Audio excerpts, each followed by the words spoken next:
Good morning, good morning. Welcome to In the Garden with Joyful Living. I am your host, Kimberly Dixon. Give me just a moment to invite a few folks to join us on the call this morning. See what everybody is up to and how everybody is doing. Again, we don't do In the Garden with Joyful Living every Saturday in the fall and winter, just because I have less plants and they are less productive during this time of year. But still, we want to come to you and update you on things and share a little bit of information with you all. So while we wait for a few people to join us, let me show you the garden. So here in the corner, we've got some of the peppers, which are summer plants and heat lovers. So they're looking a little bit stressed right now, but they are still growing. So I want to let the last few peppers that are on the vine mature. I gave away some of them last week, and there's some more back. If you can see that, there's one back there. Jalapenos still getting down. I'm going to, in the next week or so, make some stuffed jalapeno peppers.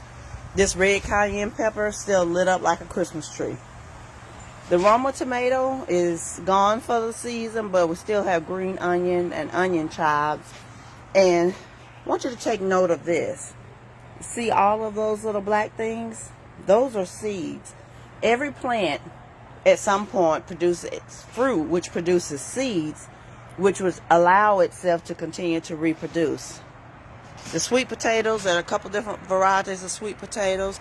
Again, they are heat-loving plants, but it's time for me to dig those up, let them cure for a month, and then they'll be ready to go for Thanksgiving. My sweet peas are doing wonderful. They're just about ready to produce the pods. They are a spring and fall vegetable as well. They love this cooler temperatures. Here's another bell pepper. Look at those peppers back there. Delicious. And again, the peppers here that I have are a red bell pepper and a yellow bell pepper. But you can use them when they're green as a green bell pepper. And if you decide to leave it on the vine, eventually it will turn the appropriate color. Sweet banana pepper, still producing. All peppers are heat-loving plants, so the production slows down in cooler months. So I'm just about ready to attempt to overwinter all of the peppers, because what people don't realize, they traditionally are using peppers as annual plants and purchasing or starting them from seed every year. But a pepper is a biannual, meaning that it will last 2 to 3 years if you overwinter it.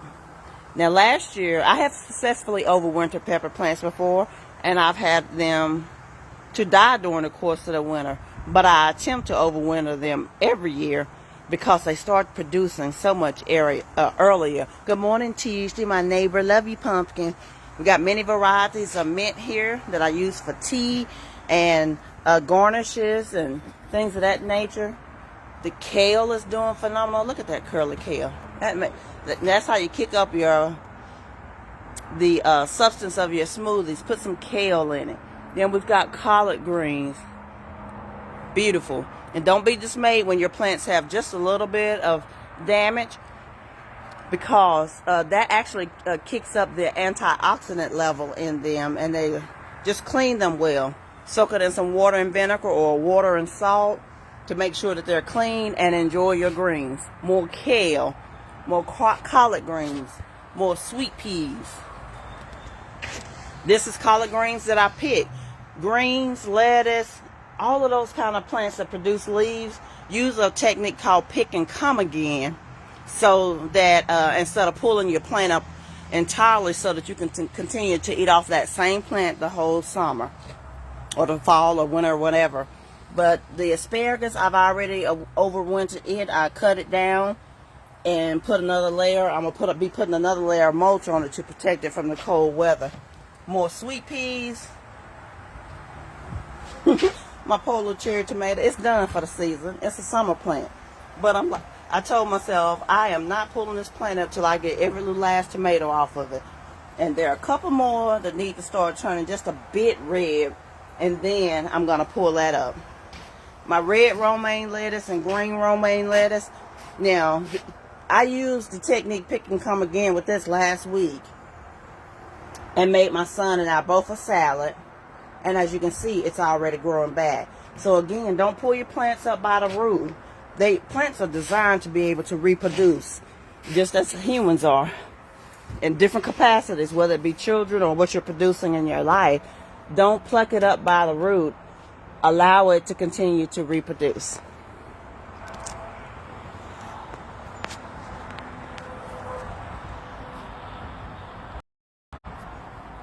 But this morning, I want to take just a moment to talk to you about what are you thinking about. So we've discussed this topic in many different ways throughout the course of the years, over and over again, because it is so vitally important. What are you thinking about? Whatever you think about is what you reproduce. So if you have negative thoughts that are constantly going through your mind, you're always ruminating over the bad things that happen, or when you made a mistake or something that you said wrong, when you are continuously thinking about those same things, you don't realize you continue to produce those same things in your life. Good morning, Amanda. So what are you thinking about? So let's start to change our mindset. Let's shift some things so that even when a situation is bad, if we start focusing on the good thing that's in that situation, then we produce more good things in our life. What are you thinking about? What is your mindset like? It's like, because when we have a doom and gloom mindset, or we have a disaster-based mindset, or we're looking for the worst case scenario, let me ask you this. What happens if you start focusing on the best case scenario? Because even if the best thing doesn't happen, you're going to get closer to it. But if you're focusing on the worst case scenario, then you're going to always be finding the bad things in life. So what are you thinking about? Where is your mind at? Let's start focusing on shifting our mindset so that we can produce just the way this garden is producing. So if I focused on is getting cold and everything dies in winter, do you think this garden is going to produce anything and grow anything if I'm not continuing to care for the plants that are actually suited for this weather? No, they will die too if I don't continue to water them, if I don't feed them. Because actually, after we get off this call, I'm going to be giving them slow release fertilizer that feeds plants through the winter. You got to feed yourself. What are you feeding yourself? Are you feeding yourself negativity and doom and gloom and the words out of your mouth? Are you speaking death over yourself, or are you speaking life over yourself? Are you speaking poverty, that scarcity mindset over yourself, or are you speaking prosperity and blessings over yourself? Because if you're always telling some people, I'm broke, I can't do it, I ain't got it, I'm just, whatever, you're speaking those things over your life. So if you find yourself without money, say I'm temporarily without cash. Temporarily being the operative word here, meaning that this thing don't last always. But if you say I'm broke, that's indefinite. In the word, God says, I am that I am. Meaning I am whatever I say I am. So if you say I am broke, you are broke and you're going to stay broke. But if you say I'm temporarily without funds, that's temporary. The situation will turn around. The situation will get better. Speak life for yourself. I am healed instead of I am sick. I am prosperous instead of I am broke. I am successful instead of I failed. I'm a failure. And the other thing with that is when you speak fear, I'm not going to do something because I am afraid. We miss so many of our blessings. Good morning, Sharon, my friend, from my high school friend. We speak so many disasters and doom and gloom over our life. We miss so many blessings. We can miss a blessing in a blink of an eye because of our mindset. When we automatically hear about this interesting new thing and we want to do it, but we immediately say, I can't do that because I've never done it before. Well, guess what? If you do it, then you've done it before. I remember when, after I had both my knees replaced, I dreamed about going hiking. And I wish I could tell you, unfortunately, the number of people who said, you can't hike with artificial knees. And when I showed up with that first hike, the guide, he asked me about myself, and I told him, and I had my trekking poles with me. He stayed with me the entire hike. But guess what? After I did that first one, it's like, I'm a hiker. And every hike we went on, everybody was drawn to me because they wanted to know how in the world was I out here hiking with 2 artificial knees, going up and down hills 2 or 3 miles. I was able to do that because I told myself I could do it, because I told myself I'm going to do this. If we tell ourselves we cannot do something, we can't make it to a certain height because of where we're from, what we look like, what our parents did, and all of these things, you are speaking a self-fulfilling prophecy over yourself. You have a scarcity mindset. So let's focus on shifting our mindset so that we can win at life. The thing that we want to do is to make our life an example so that our light shines to other people. And whether we actually see what it produces or not, that's your legacy. From years and years from now, you changed a life that will change another life that will change another life. It's repeatable. It just starts a cycle of good things, of great things that last an eternity. So even if you're not still here, your legacy is your word. What did you put out here in the world? Did you speak negativity over yourself and other people? Or did you put positivity out here? Did you put light in the world? Because we know that darkness is simply the absence of light. Do you have some light in you? And I already know the answer to that. We all have light in us because we all have God in us. But if you allow the darkness to shut out that light, that's on you. So I want to encourage you this morning to speak positivity over your life, to take negative situations and change your mindset, shift. Our ability to shift, our ability to pivot is absolutely instrumental in life.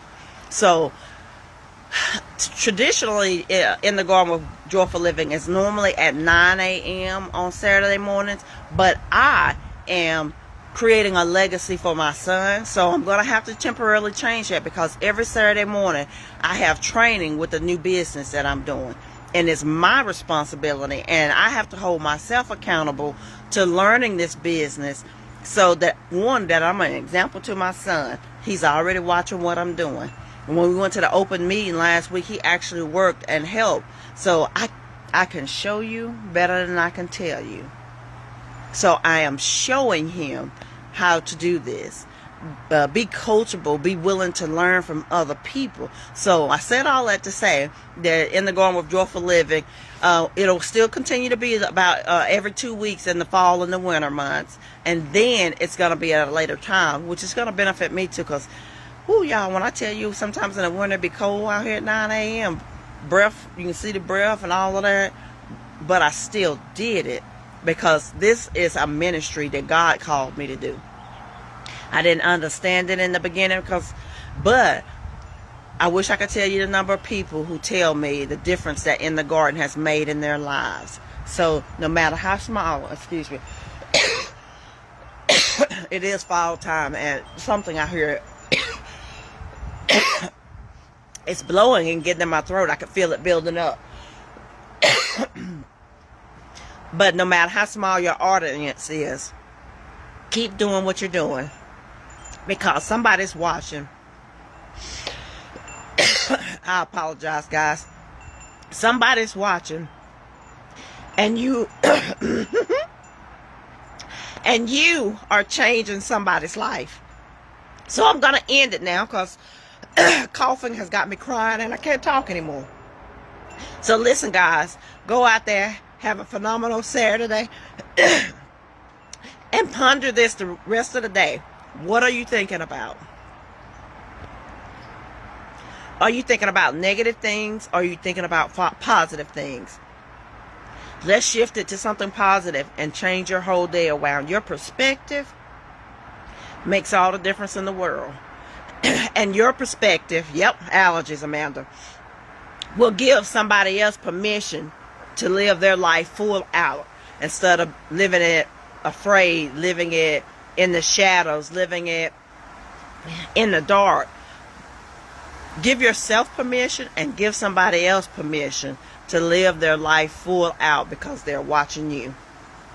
So guys, I love you. Thank you so much for watching In the Garden with Joyful Living. I am Kimberly Dixon, and I hope, excuse me, today at 4 o'clock, I will be hosting another Zoom for my business of Go Love Life or Love Biome. Our health is our greatest wealth. And that's one of the things we have to hold ourselves accountable to. It's like, because you can take a pill that just leads to you taking another pill, or you can take accountability for your life and start acting as wealthy as you are. These bodies are temporary, but we can do a lot of things to make sure that they are healthy, that they are vibrant. I always tell people, I want to get older. I celebrate. I'll be 52 years old next month. That is such a blessing. But here's the thing. I don't want to look old, and I am not going to act old. So when we take care of our health, we have good. Hey, Christy, how are you? We have the ability to to grasp that wealth right there. That's wealth. Because I know many people that were my age that went to school with me. They're never going to see their 51st birthday. They never saw their 51st birthday, and they may not see that. They're not going to see their 52nd birthday. But I'm blessed that I saw my 51st birthday. You're blessed that you're here watching this live this morning. Miss you too. Oh, Christy. Girl, it's like I got so used to seeing you and Brian at the farmhouse that not seeing you guys is it's every time I go to Wanacove, I think about y'all. I'm like, I want to see Kristen and Brian. But I love y'all, I miss y'all, and I pray that these lives have a impact on your life. So go out there in the world today and be a light to somebody else, because everybody that's on this call, I can speak of a particular reference of when you were a light to me. So what you guys don't know, Amanda is on the call. When I was a young woman in my 20s, Amanda and I worked together. She gave me my very first Bible for my very first apartment. I still have that Bible today. Every time it's in a very special place because it means a lot to me. It was my first Bible as a young woman. And so I don't use it now because it's kind of, the pages are coming out of it. But it's put up in a very special place. And someday when my son moves into his first place, that Bible is going to be his. It's the little things. Amanda didn't think anything about that. She gave me that Bible without even a second thought when she found out I didn't have one in my first apartment. So we never realize the impact of the things that we do on other people. Something simple, a gesture that doesn't mean much of anything to us, can mean everything to someone else. So you guys, if you're available today, get on the Zoom. Inbox me if you don't already have the link. It's at 4 p.m. You don't need a password because our health is our greatest wealth. And the motto of the company, Go Love Life, is change one thing and change everything. So let's change our mindset about our own health. Let's make our own health a priority so that we can live a long life, that we get to enjoy not only our kids, but our grandkids and our great-grandkids, because it's possible if we take care of this temple. Guys, I love you. I know I already closed one time, but I'm going to close again. For real this time. But I love you. I will talk to you in 2 weeks on In the Garden with Joyful Living, and let's get an update on these fall vegetables. I'm digging up my sweet potatoes today. I dug up my ginger. Look at that. I didn't close again. Ginger last week, so I'm letting it cure a little bit. So if you've never had fresh ginger, try it in some white rice, jasmine rice, or brown rice, or whatever kind of rice that you eat. Oh my God, it is so delicious. So give it a try. Let me know how you like it, and I'll talk to you soon. Bye-bye.